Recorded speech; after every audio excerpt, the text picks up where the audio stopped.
श्रीहरये नमः श्रीहरये नमः श्रीहरये नमः। नमोऽस्तु रामाय सलक्ष्मणाय देव्यै च तस्यै जनकात्मजायै। नमोऽस्तु रुद्रेन्द्रयमानिलेभ्यो नमोऽस्तु चन्द्रार्कमरुद्गणेभ्यः। श्रीहरये नमः श्रीहरये नमः श्रीहरये नमः। जानकीकान्तस्मरणं जय जय राम राम। 31 सर्गः रामवृत्तसंश्रवः एवं बहुविधां चिन्तां चिन्तयित्वा महाकपिः एवं बहुविधां चिन्तां चिन्तयित्वा महाकपिः संश्रवे मधुरं वाक्यं वैदेह्या व्याजहारः संश्रवे मधुरं वाक्यं वैदेह्या व्याजहारः एवं बहुविधां चिन्तां चिन्तयित्वा महाकविः संश्रवे मधुरं वाक्यं वैदेह्या व्याजहारः। राजा दशरथो नाम रथकुञ्जरवाजिमान् राजा दशरथो नाम रथकुञ्जरवाजिमान् पुण्यशीलो महाकीर्तिः ऋजुरासीन् महायशाः पुण्यशीलो महाकीर्तिः ऋजुरासीन् महायशाः राजा दशरथो नाम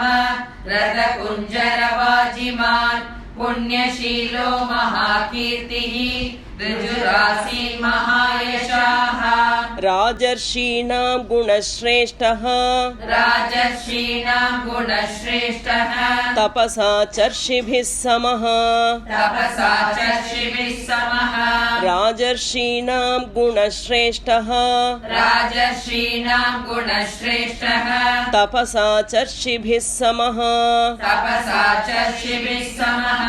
चक्रवर्तिकुले जातः पुरन्दरसमो बले चक्रवर्तिकुले जातः पुरन्दरसमो बले राजर्षीणां गुणश्रेष्ठः तपसा चर्षिभिः समः चक्रवर्तिकुले जातः पुरन्दरसमो बले। अहिंसारतिरक्षुद्रो घृणी सत्यपराक्रमः अहिंसारतिरक्षुद्रो घृणी सत्यपराक्रमः मुख्यश्चेक्ष्वाकुवंशस्य लक्ष्मीवान् लक्ष्मीवर्धनः मुख्यश्चेक्ष्वाकुवंशस्य लक्ष्मीवान् लक्ष्मीवर्धनः अहिंसारतिरक्षुद्रो गृणी सत्यपराक्रमः मुख्यश्चेक्ष्वाकुवंशस्य लक्ष्मीवान् लक्ष्मीवर्धनः पार्थिवव्यञ्जनैर्युक्तः पार्थिवव्यञ्जनैर्युक्तः पृथुश्री पार्थिवर्षभः ऋतुश्री पार्थिवर्षभः पार्थिवव्यञ्जनैर्युक्तः पार्थिवव्यञ्जनैर्युक्तः पृथुश्री पार्थिवर्षभः ऋतुश्री पार्थिवर्षभः पृथिव्यां चतुरान्तायां पृथिव्यां चतुरान्तायां विश्रुतः सुखदः सुखी विश्रुतः सुखदः सुखी पृथिव्यां चतुरान्तायां पृथिव्यां चतुरान्तायां विश्रुतः सुखदः सुखी विश्रुतः सुखदः सुखी पार्थिवव्यञ्जनैर्युक्तः ऋतुश्री पार्थिवर्षभः पृथिव्यां चतुरान्तायां विश्रुतः सुखदः सुखी तस्य पुत्रः प्रियो ज्येष्ठः तस्य पुत्रप्रियो ज्येष्ठः ताराधिपनिभाननः ताराधिपनिपाननः तस्य पुत्रः प्रियो ज्येष्ठः तस्य पुत्रप्रियो ज्येष्ठः ताराधिपनिभाननः ताराधिपनिपाननः रामो नाम विशेषज्ञः रामो नाम विशेषज्ञः श्रेष्ठः सर्वधनुष्मताम् श्रेष्ठः सर्वधनुष्मताम् रामो नाम विशेषज्ञः रामो नाम विशेषज्ञः श्रेष्ठः सर्वधनुष्मताम् श्रेष्ठः सर्वधनुष्मताम् तस्य पुत्रप्रियो ज्येष्ठः ताराधिपनिपाननः रामो नाम विशेषज्ञः श्रेष्ठः सर्वधनुष्मताम् रक्षिता स्वस्य वृत्तस्य रक्षिता स्वस्य वृत्तस्य स्वजनस्यापि रक्षिता स्वजनस्यापि रक्षिता रक्षिता स्वस्य वृत्तस्य रक्षिता स्वस्य वृत्तस्य स्वजनस्यापि रक्षिता स्वजनस्यापि रक्षिता रक्षिता जीवलोकस्य रक्षिता जीवलोकस्य धर्मस्य च परन्तपः धर्मस्य च परन्तपः रक्षिता जीवलोकस्य रक्षिता जीवलोकस्य धर्मस्य च परन्तपः धर्मस्य च परन्तपः रक्षिता स्वस्य वृत्तस्य स्वजनस्यापि रक्षिता रक्षिता जीवलोकस्य धर्मस्य च परन्तपः तस्य सत्याभिसन्धस्य तस्य सत्याभिसन्धस्य वृद्धस्य वचनात् पितुः वृद्धस्य वचनात् पितुः तस्य सत्याभिसन्धस्य तस्य सत्याभिसन्धस्य वृद्धस्य वचनात् पितुः वृद्धस्य वचनात् पितुः सभार्यः सह च भ्रात्रा सभार्यः सह च भ्रात्रा वीरप्रव्राजितो वनम् वीरप्रव्राजितो वनम् सभार्यः सह च भ्रात्रा सभार्यः सह च भ्रात्रा वीरप्रव्राजितो वनम् वीरप्रव्राजितो वनम् तस्य सत्याभिसन्धस्य वृद्धस्य वचनात् पितुः सभार्यः सह च भ्रात्रा वीरप्रव्राजितो वनम् तेन तत्र महारण्ये तेन तत्र महारण्ये मृगयां परिधावता मृगयां परिधावता तेन तत्र महारण्ये तेन तत्र महारण्ये मृगयां परिधावता मृगयां परिधावता राक्षसा निहता शूरा राक्षसा निहता शूरा बहवः कामरूपिणः बहवः कामरूपिणः राक्षसा निहता शूरा राक्षसा निहता शूरा बहवः कामरूपिणः बहवः कामरूपिणः तेन तत्र महारण्ये मृगयां परिधावता राक्षसा निहता शूरा बहवः कामरूपिणः जनस्थानवधं श्रुत्वा जनस्थानवधं श्रुत्वा हतौ च खरदूषणौ हतौ च करदूषणौ जनस्थानवधं श्रुत्वा जनस्थानवधं श्रुत्वा हतौ च खरदूषणौ हतौ च करदूषणौ ततस्त्वमर्षापहृता ततः स्वमर्षापहृता जानकी रावणेन तु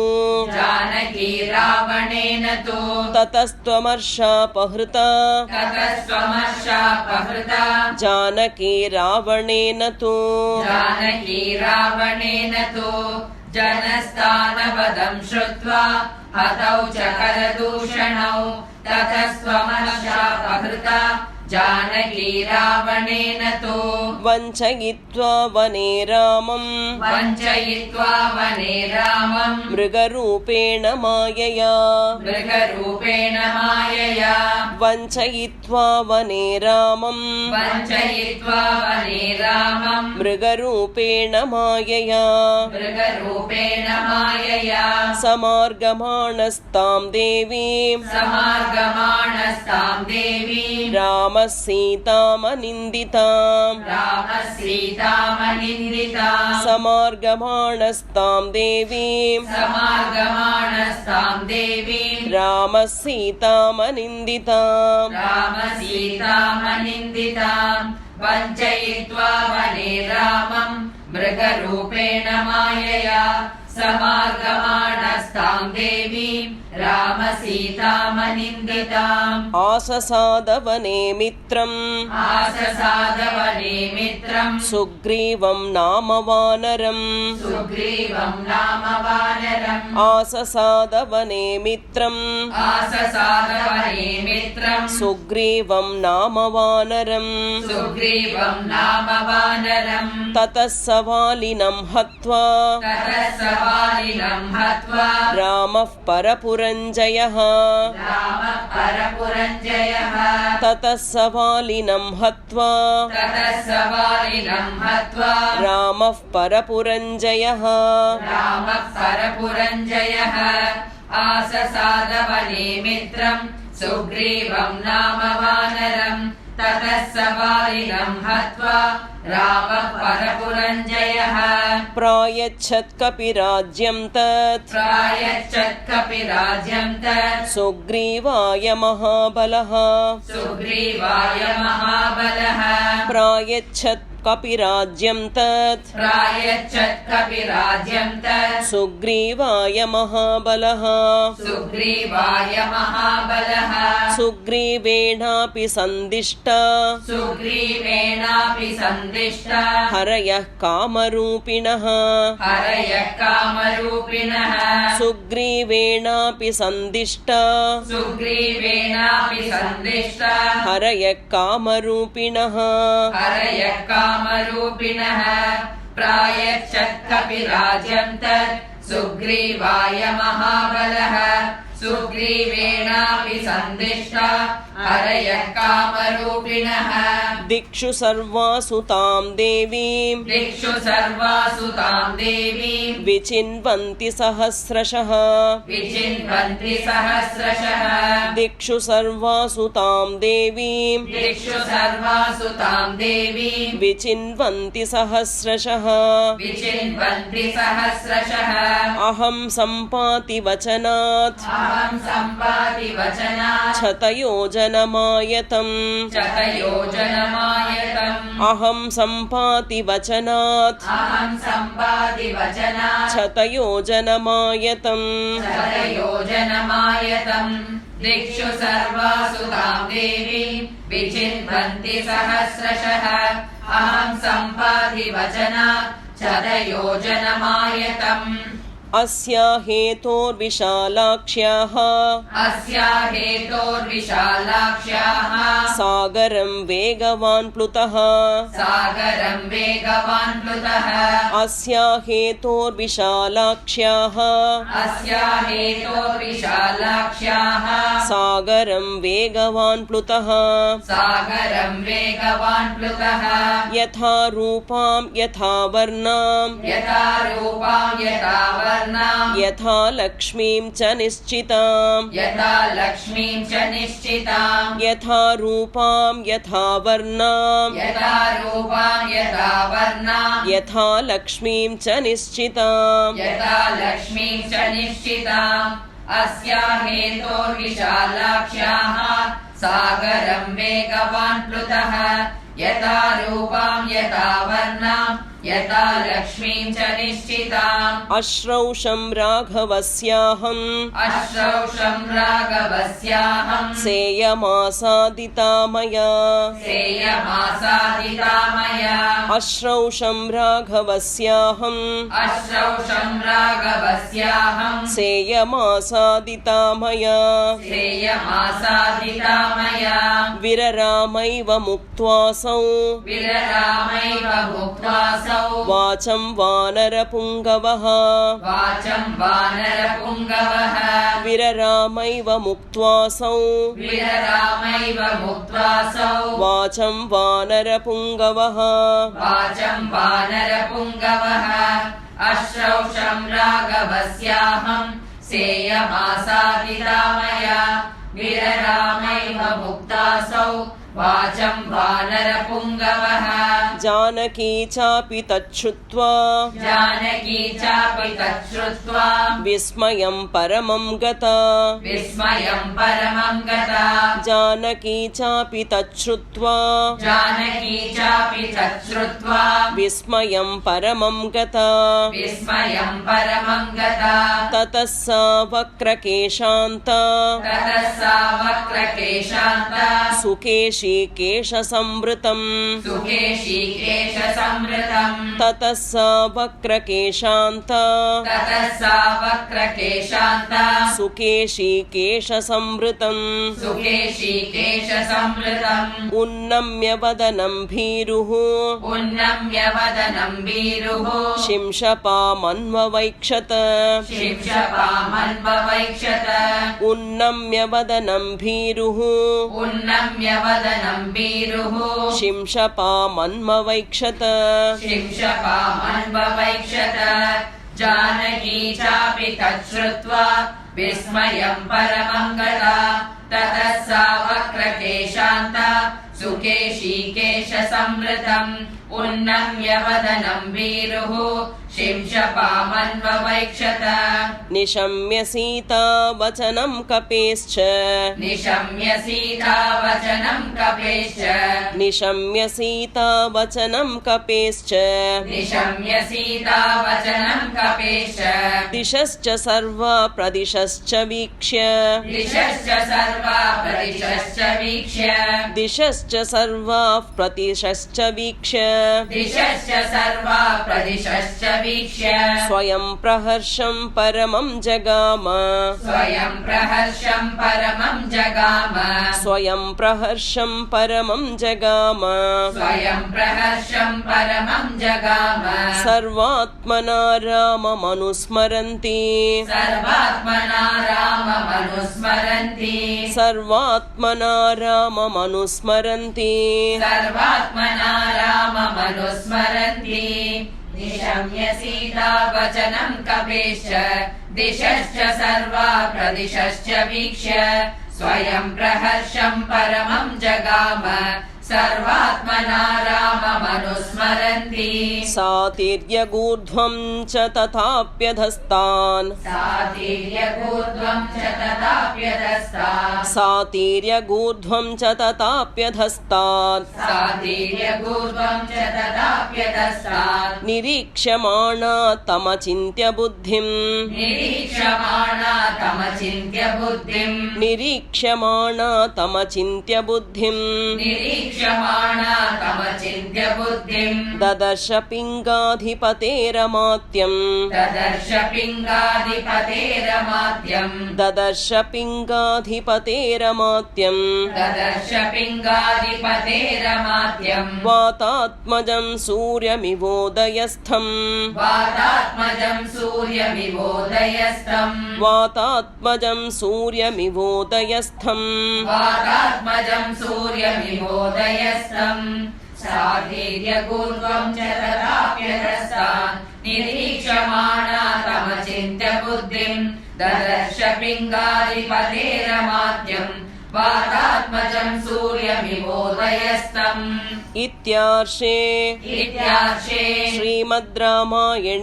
श्रीमद् रामायणे वाल्मीकीये आदिकाव्ये चतुर्विंशतिसहस्रिकायां संहितायां सुन्दरकाण्डे रामवृत्तसंश्रवो नाम